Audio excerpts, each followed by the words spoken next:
Bon, 50 astuces pour la randonnée, les treks et les bivouacs, ça vous intéresse? Alors, c'est parti!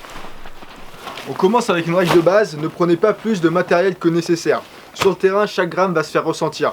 Alors, si vous partez en bivouac et que vous avez seulement quelques kilomètres à faire, c'est pas bien grave. Par contre, d'un autre côté, si vous partez en trek, où vous devez faire 30 bornes par jour et 1000 mètres de dénivelé par jour, vous allez voir que le poids du sac va être un sacré fardeau, croyez-moi.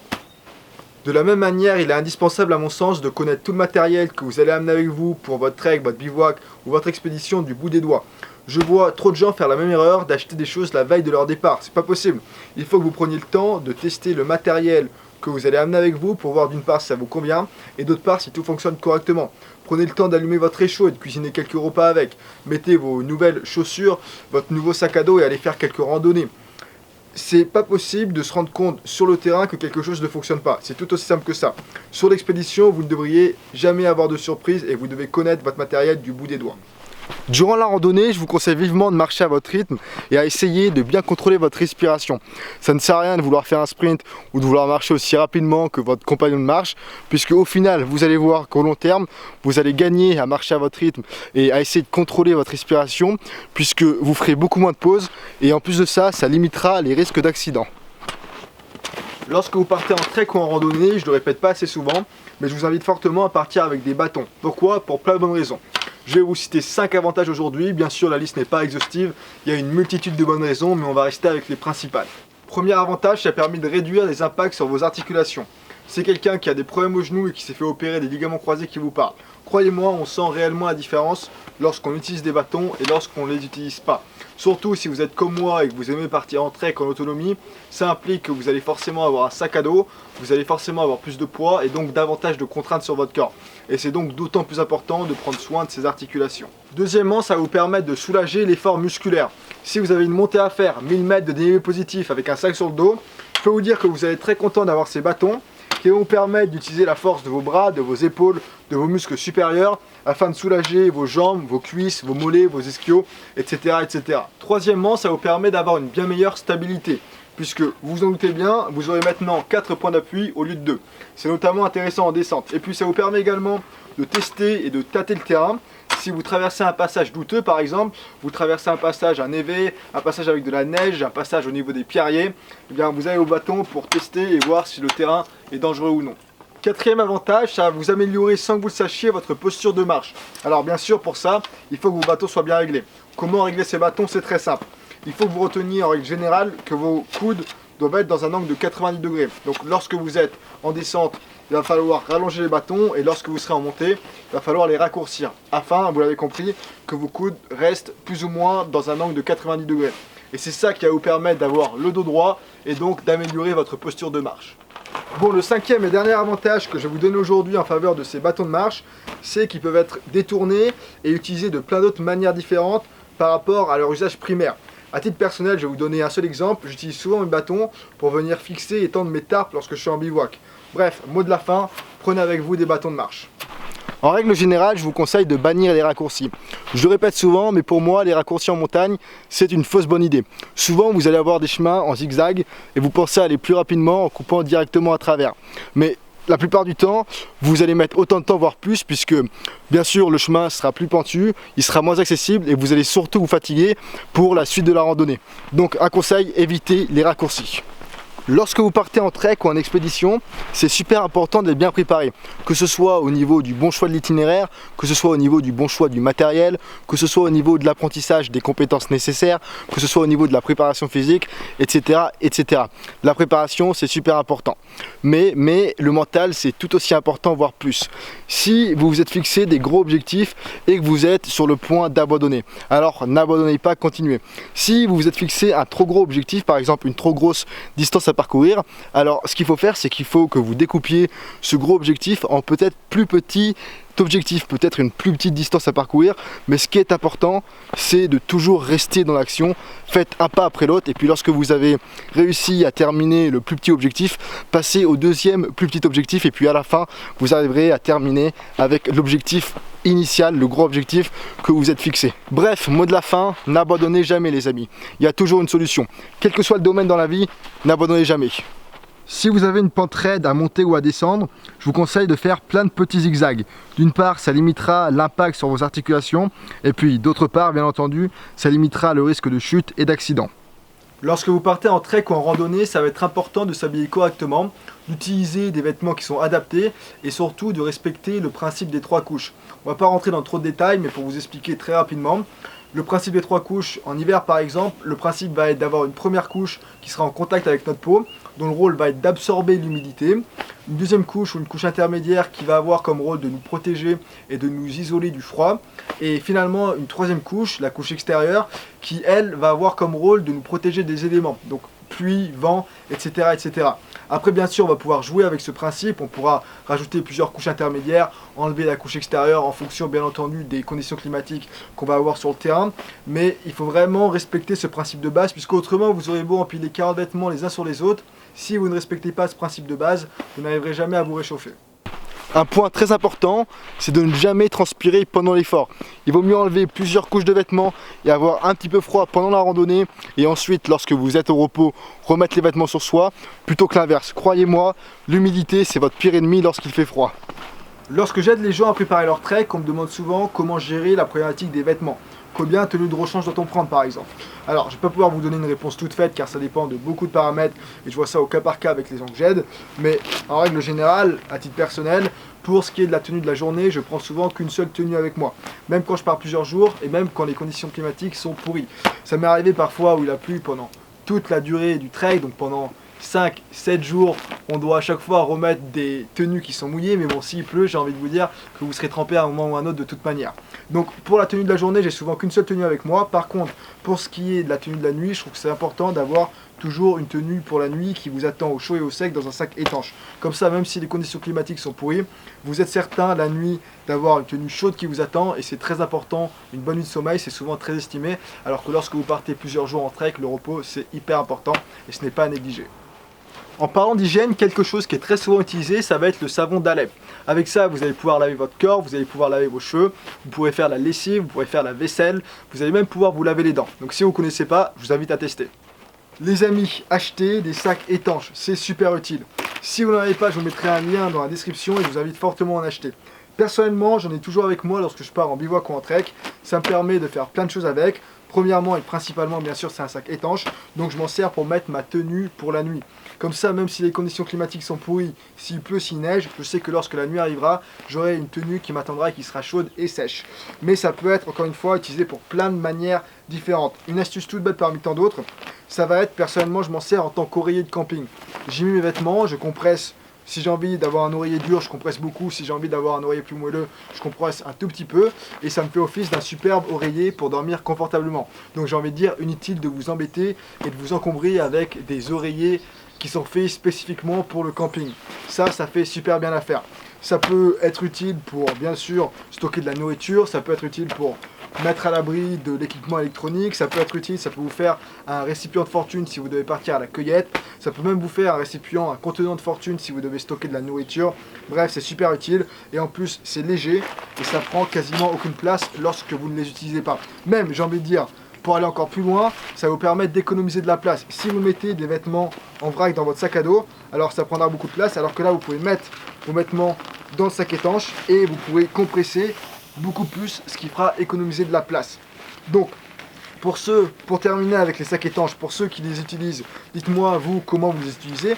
Peut-être que vous allez pouvoir m'apprendre 2-3 astuces. Et puis pour les autres qui n'utilisent pas de sac étanche, alors je vous invite fortement à aller en acheter pour votre prochaine sortie. Il faut savoir qu'il y a une grosse déperdition de chaleur au niveau de la tête et du cou.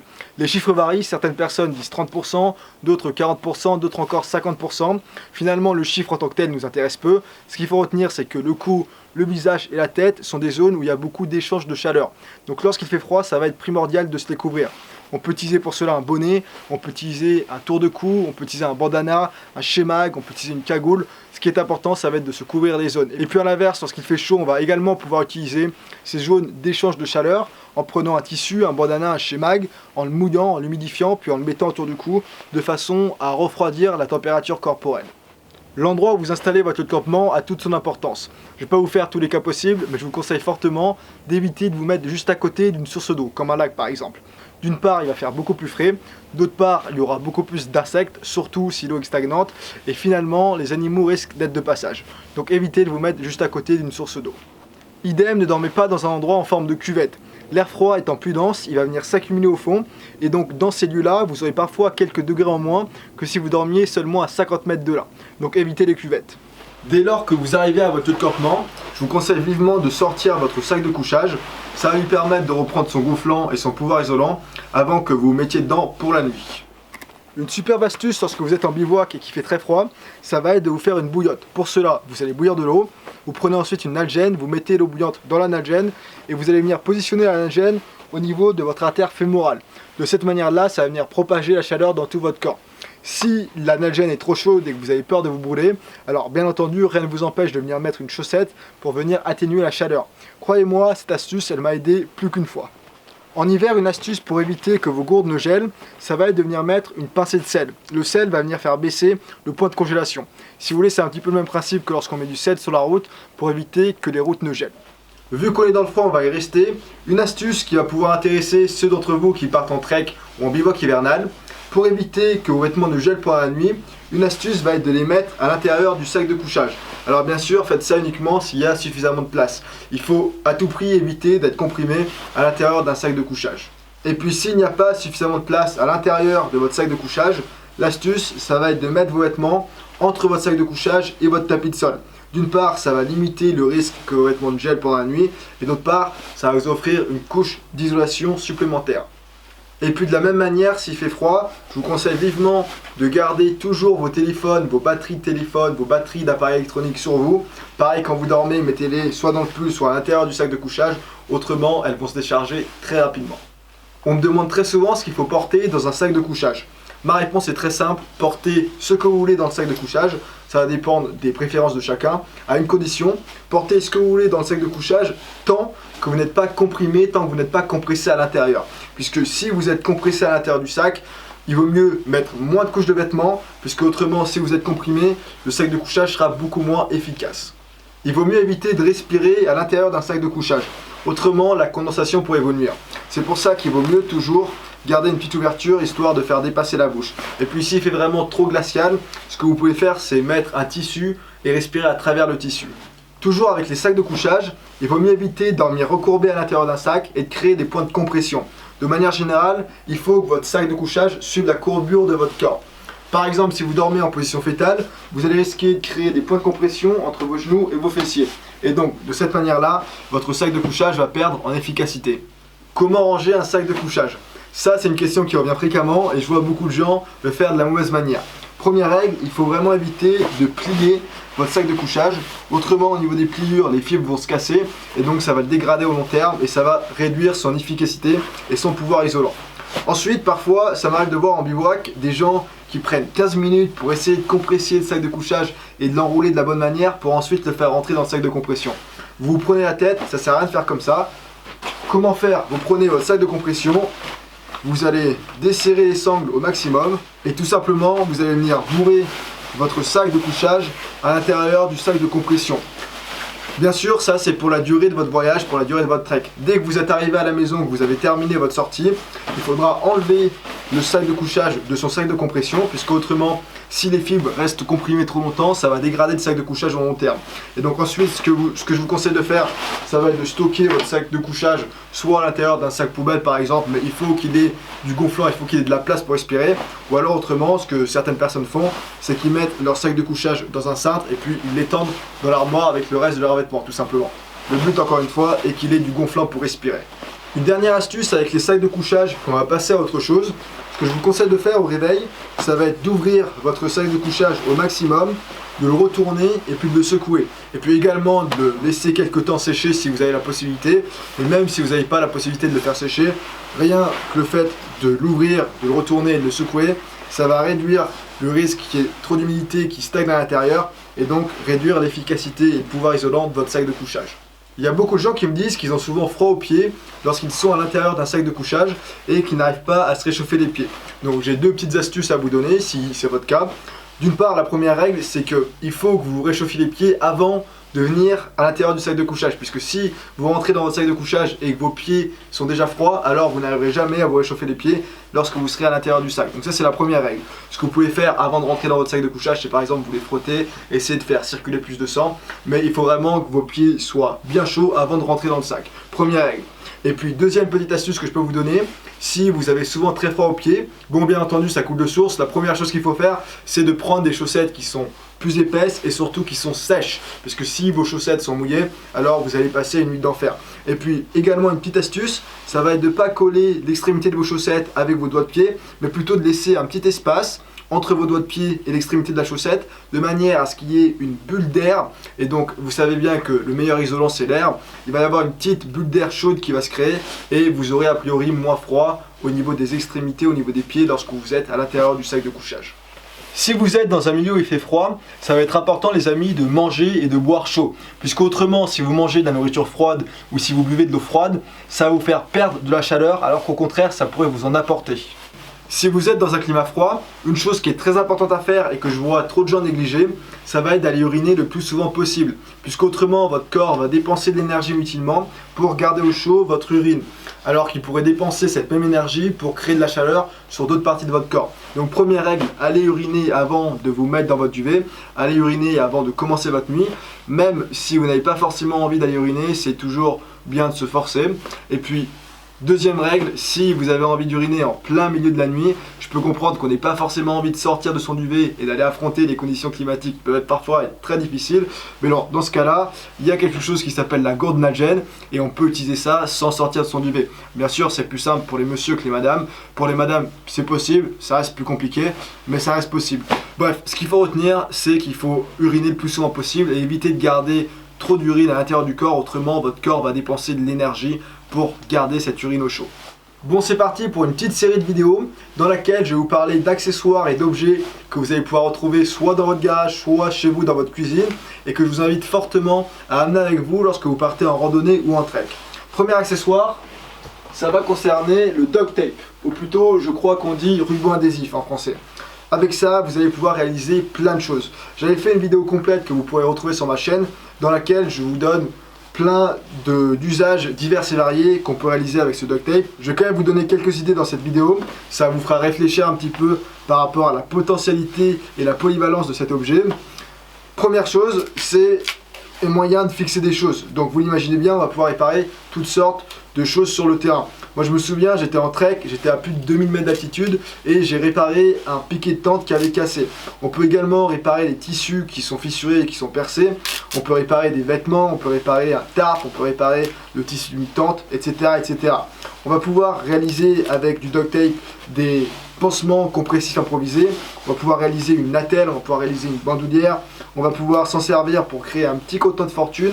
On va pouvoir s'en servir pour créer de la corde, etc., etc. Il y a vraiment plein de choses qu'on peut faire avec. Je vous laisserai aller regarder la vidéo complète si ça vous intéresse et si vous voulez plus d'idées. Bien sûr, si vous partez en randonnée, partez pas avec tout le rouleau, puisque vous allez vous encombrer pour rien. Ce que je vous conseille de faire, ça va être, par exemple, de vous couper une petite section de duct tape et puis de l'enrouler autour de votre nalgène, de l'enrouler autour d'une carte de crédit ou une carte de visite bien sûr, de l'enrouler autour d'un stylo. Bref, vous l'avez compris, ne prenez pas tout le rouleau, prenez juste une section et puis enroulez quelque part où c'est pratique et où ça prend pas trop de place. De la même manière, prenez avec vous de l'aluminium. L'aluminium c'est pareil, j'avais fait une vidéo complète que vous allez pouvoir retrouver sur ma chaîne dans laquelle je vous donne plein d'utilisations différentes que peut avoir l'aluminium. L'aluminium, que dire ?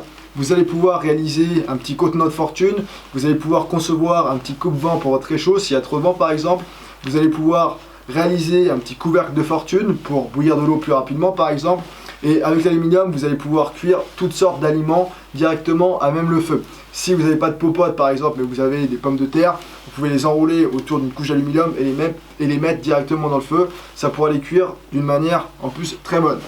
Bien sûr, il ne faut pas en abuser puisque l'aluminium au long terme va être cancérigène. Mais pour quelques fois des situations de nécessité, honnêtement, il n'y a pas beaucoup de problèmes.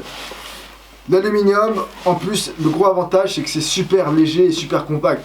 Regardez, ça pèse même pas 2 grammes ça. Moi, ce que je vous conseille de faire, ça va être de le plier sur lui-même plusieurs fois pour former des petits rectangles comme ceci, qui sont faciles à transporter. Et moi, j'en amène à titre personnel souvent dans mon kit feu. Bref. Une chose à retenir, prenez avec vous de l'aluminium, ça coûte rien, ça pèse rien, c'est pas encombrant et on peut réaliser plein de choses avec. Encore de la même manière, je vous conseille de prendre avec vous des sacs poubelles que vous pourrez plier pour que ça prenne pas trop de place. Avec ça, on peut faire plein de choses. On peut improviser un abri, on peut improviser un poncho. Ça peut nous servir de contenant si on doit faire de la cueillette par exemple. On peut réaliser un tapis de sol, vous bourrez le sac poubelle de feuilles. On peut même réaliser un petit sac de couchage de fortune. Vous prenez un premier sac, vous le bourrez de feuilles, et vous prenez un deuxième sac, vous le mettez dans le deuxième sac, et vous mettez ensuite dans le premier sac rempli de feuilles. Alors bien sûr, il faut que les sacs soient plus ou moins volumineux. Moi, ce que je vous conseille de faire, c'est d'acheter des sacs poubelles qui sont beaucoup plus résistants. Là, par exemple, j'ai un sac poubelle 50 litres, spécial gravat. Donc avec ça, vous pourrez faire plus de choses. Si vous devez stocker un petit peu d'eau, alors il faudrait tester ça, mais ça peut aussi vous faire un petit contenant de fortune. Bref, c'est super utile. Et puis si vous ne prenez pas avec vous des sacs étanches dans lesquels vous pourrez mettre vos affaires qui craignent l'eau comme vos vêtements, ce qui est une erreur en soi, moi je vous conseille vraiment de prendre des sacs étanches. Un sac poubelle ne remplace pas un sac étanche, mais ça peut toujours vous venir en aide. Ce que vous pouvez faire si vous n'avez pas de sac étanche, ça va être de mettre un sac poubelle à l'intérieur de votre sac à dos, et puis ensuite de mettre toutes vos affaires à l'intérieur du sac, et donc de fermer le sac. Ça pourra limiter le risque que vos affaires prennent l'eau, encore une fois. Bref, sac poubelle, prenez-en avec vous, pliez-les pour que ça soit pas encombrant, mais gardez-en toujours un ou deux dans votre sac à dos. Et pour terminer cette série de vidéos avec le dernier accessoire, prenez avec vous des sacs Ziploc. Sacs Ziploc super utiles. Vous allez pouvoir les utiliser pour faire des petits récipients de fortune. Si vous êtes en randonnée, en sortie par exemple, et que vous devez faire un petit peu de cueillette, si vous trouvez sur le chemin des ressources intéressantes, vous pouvez prendre de l'écorce de bouleau, de la résine, j'en sais rien. Ça peut vous faire des récipients pratiques. Vous pouvez les utiliser en tant que sac étanche, vous pouvez y mettre vos appareils électroniques. Alors bien sûr, il vaut mieux avoir un véritable sac étanche, mais à défaut, ça peut faire l'affaire.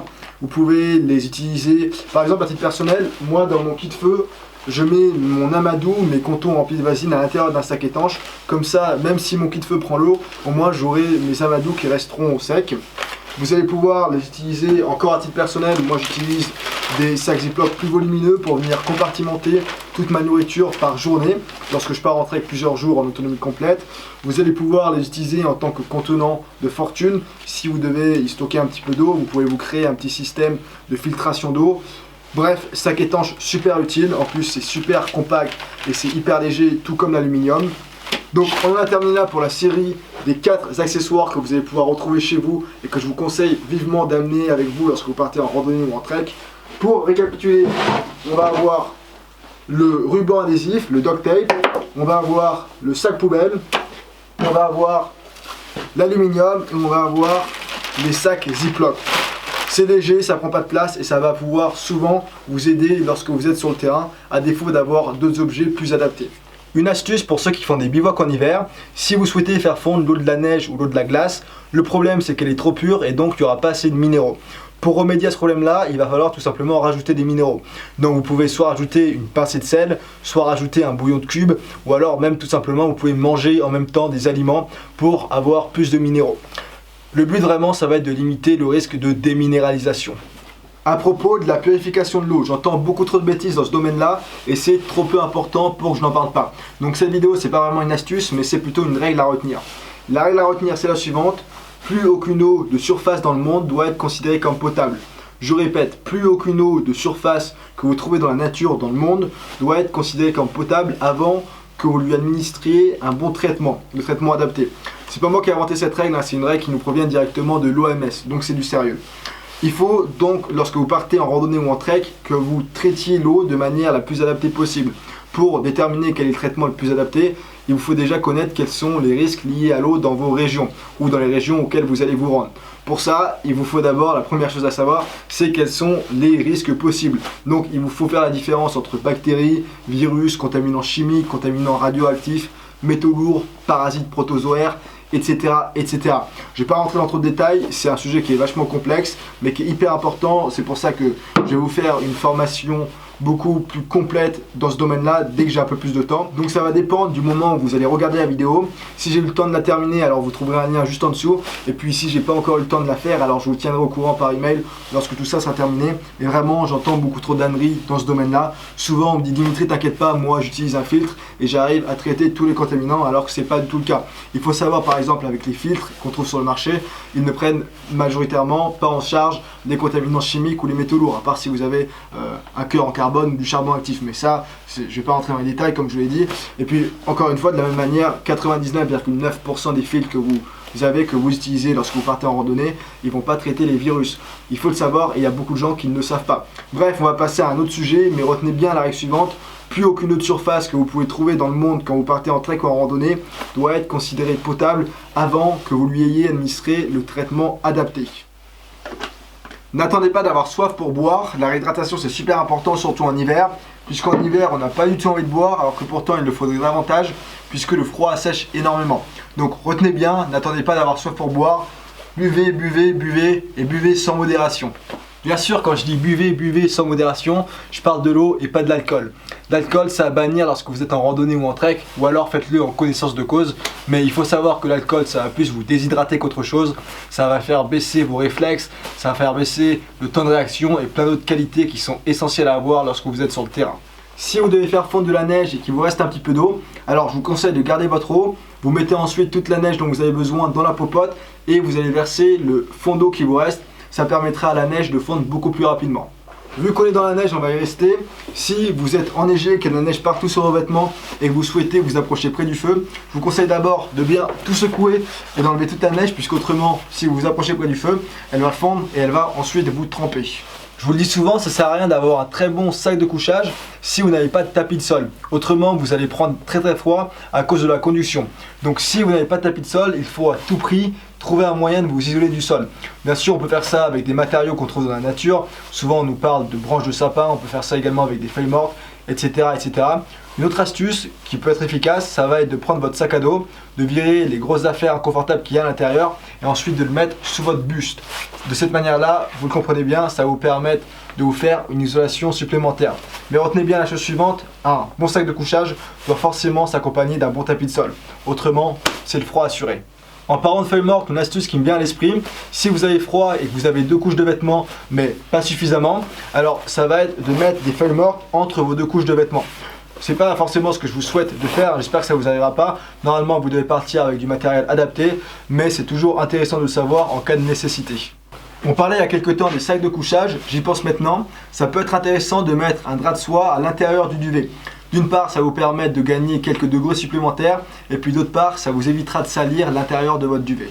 Si vous êtes en bivouac ou dans une situation critique et que vous comptez faire un feu pour vous réchauffer toute la nuit, que vous êtes allé couper du bois et que vous vous posez la question si votre stock de bois est suffisant, alors je vais vous répondre. La réponse à votre question c'est non, votre stock de bois n'est pas suffisant. Arrêtez de vous poser des questions et allez profiter de la lumière du jour pour aller couper plus de bois.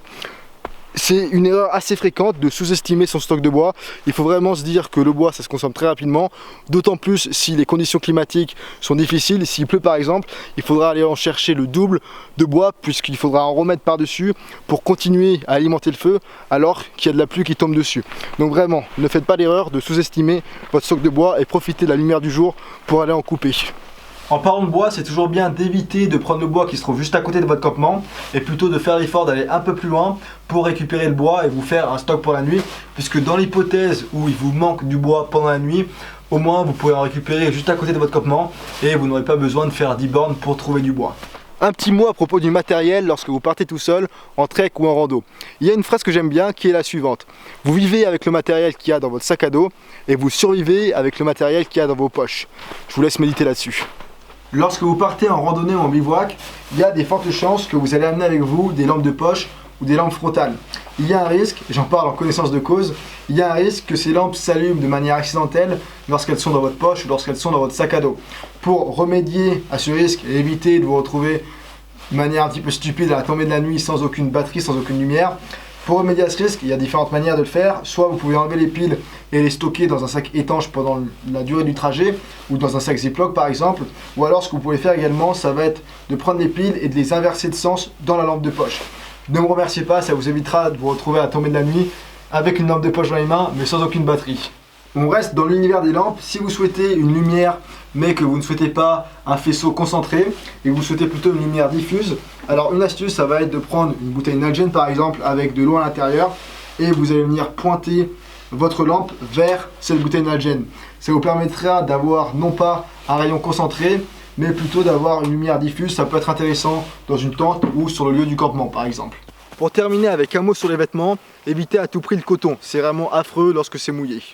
Lorsque vous êtes en sortie et que vous devez vous installer pour la nuit, je vous conseille de vous arrêter 2 heures avant la tombée de la nuit pour ne pas être surpris. Surtout si vous avez dans l'optique d'aller couper du bois pour démarrer un feu. Lorsque vous êtes dans un climat froid, il va falloir essayer d'éviter à tout prix l'effet soufflé. L'effet soufflé, c'est quoi? C'est lorsqu'il y a de l'air qui rentre par le dessous, qui traverse tout le dos et qui ressort par la tête. Autant vous dire que ça refroidit très rapidement. Il y a certains vêtements où on a la possibilité de venir resserrer le vêtement au niveau de la hanche. Par exemple, sur ma veste, j'ai un cordon et je peux venir resserrer la veste au niveau de la hanche. Donc ça, je vous conseille de le faire. Une autre astuce pour essayer de limiter cet effet soufflé, ça va être tout simplement de mettre vos t-shirts à l'intérieur du pantalon. Et pour terminer avec cette série des 50 astuces, je vais terminer par une petite remarque pour tous les randonneurs. Vous êtes souvent à me demander quel est le récipient d'eau que je préfère. Alors, bien entendu, les goûts et les couleurs, ça ne se discute pas. Mais pour avoir testé énormément de choses disponibles sur le marché, j'ai pu tester énormément les poches à eau, j'ai pu tester les gourdes militaires, les flasques souples, etc. etc. Mon récipient d'eau préféré, ça reste sans aucun doute les gourdes Nalgene. On l'a vu, on peut mettre de l'eau bouillante à l'intérieur, donc on peut faire des bouillottes, ça c'est pratique. Ce que j'adore avec les gourdes Nalgene, c'est que la paroi est transparente, donc je peux voir exactement ce qu'il y a à l'intérieur, et ça me tient à cœur. Je peux également voir la quantité d'eau qui me reste, contrairement aux poches à eau où il faut les sortir du sac pour voir la quantité d'eau qu'on a. Là, en un coup d'œil, on voit exactement l'eau qui nous reste. On peut les mettre très facilement sur les côtés des sacs à dos. La majorité des fils sur le marché également s'adaptent au goulot de ces bouteilles là. C'est hyper robuste, c'est hyper résistant. Elles sont tombées plusieurs fois lorsque j'étais en trek. Aucune trace, ça casse pas. Il y en a même qui s'amusent à rouler dessus. Alors j'ai pas fait le test, mais vous pouvez trouver des vidéos sur YouTube. Il y en a qui roulent dessus en 4x4, la bouteille tient. Qu'est-ce que je peux vous dire d'autre à propos de ces Nalgene? Oui, bien sûr, lorsque je n'utilise pas, je peux les utiliser en tant que contenant étanche. On peut y mettre des appareils électroniques qui craignent l'eau par exemple, puisqu'en plus on a un gros goulot, donc ça nous permet facilement de mettre des choses et de les enlever, contrairement à une petite bouteille en plastique. Bref, bouteille Nalgene, c'est super utile pour plein de choses. Donc moi je vous invite à faire des tests de votre côté pour voir ce qui vous convient le mieux, mais je pense aussi que vous allez adorer ce genre de gourde. Et voilà pour les 50 astuces. À vous de me dire maintenant laquelle vous avez préférée. Et puis si vous avez 2 minutes, n'hésitez pas à me donner votre retour sur la vidéo. Elle m'a demandé du temps, elle m'a demandé du travail et c'est toujours agréable d'avoir quelques retours positifs. Et puis finalement, si j'oublie pas, je vous mettrai des liens vers certaines de mes formations plus complètes qui pourraient peut-être vous intéresser. Allez, sur ce les amis, merci à tous, prenez soin de vous et à la prochaine.